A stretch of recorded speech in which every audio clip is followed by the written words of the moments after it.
Strung By Three is a stealth game where you strategically fight enemies using martial arts. I'm back, and although I didn't do a lot of development, I did a lot of research and more learning into Unity and Blender. I had a little rock phase last week, and this week I found a tutorial by CG Geek to hopefully make making rocks a little bit easier. Rather than manually cutting and modeling rocks, I can use a displace modifier with a noise texture to generate random rock formations. I like this because it makes the rocks all consistent and saves me time. Though a large area of the game will be this sort of nature-esque sort of environment, I want to focus on the sci-fi and cyberpunk buildings and elements because that's where my interests lie.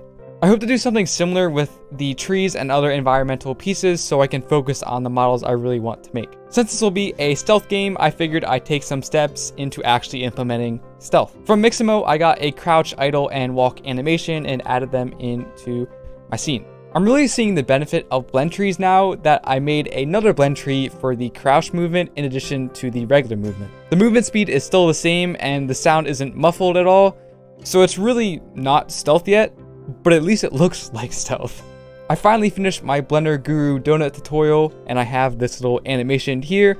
I'm pretty happy with it overall, except for that little sprinkle that I placed a little bit too high. Although I'm not going to be using Blender for its texturing and lighting features, I am going to be using it a lot for modeling, and I'm feeling pretty good as a whole.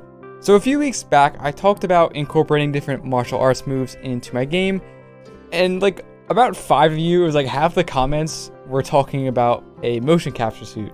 My response was that if I could afford one, I definitely would. The cheapest I've found so far are around $2,000, and I'm not willing to spend that kind of money right now. That being said, after seeing all these comments, I decided to research motion capture a little bit more, and I found something really interesting.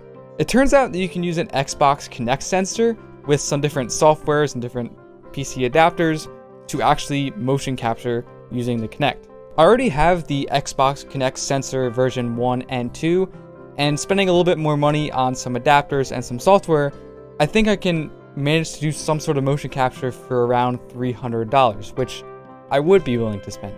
It'll probably be a while until I actually end up doing this, since I need to do a lot more research, but I am looking into it much further, and I feel like I should at least try because it sounds really cool, and I feel like I should give it a go. Even if I end up scrapping it in the end, I feel like it's an experiment worth trying. Thank you for watching, and I will see you in the next devlog for some more fun.